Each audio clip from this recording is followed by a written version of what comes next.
Welcome to Jeevanadi Godavari channel. ఈరోజు మా ఇంట్లోకి ఒక పిల్లి వచ్చిందండి. అయితే పిల్లికి సాధారణంగా 2 రంగులు ఉండడం అనేది చూశాను. ఒకటి నలుపు, ఒకటి తెలుపు.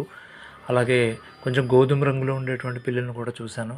కానీ ఈ పిల్లికి మాత్రమేమో ఈ పిల్లకి తెలుపు ఒకటి, అలాగే గోధుమ రంగు, అలాగే నలుపు రంగుతో ఈ 3 రంగుల కలయికతోటి ఉంది ఇది. చాలా క్యూట్‌గా అనిపించింది, ముద్దుగా అనిపించింది. ఈ రోజే మా ఇంటికొచ్చింది. సరే ఇంకా పాలన్నము, పెరుగన్నం కూడా పెట్టాము. అయితే చాలామంది పిల్లిని పెంచుకోవడం అనేది ఇష్టపడరు. కానీ ఎందుకో దీన్ని చూస్తే కొంచెం దానికి ఏదో అన్నం పెట్టబుద్దయింది. మీకు కూడా ఈ పిల్లి ఎలా ఉందో చూసి కామెంట్ సెక్షన్‌లో మీ అభిప్రాయాలను తెలియజేయండి. ఈ వీడియో గనుక నచ్చినట్లయితే తప్పనిసరిగా సబ్స్క్రైబ్ చేయండి, లైక్ చేయండి.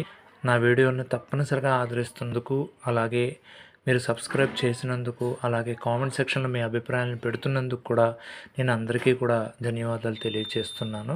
నా ఛానల్ని మరింతగా మీరు ముందుకు తీసుకెళ్తున్నందుకు కూడా నేను మీ అందరికీ కూడా మనసారా కృతజ్ఞతలు తెలియజేసుకుంటున్నాను. ధన్యవాదాలు.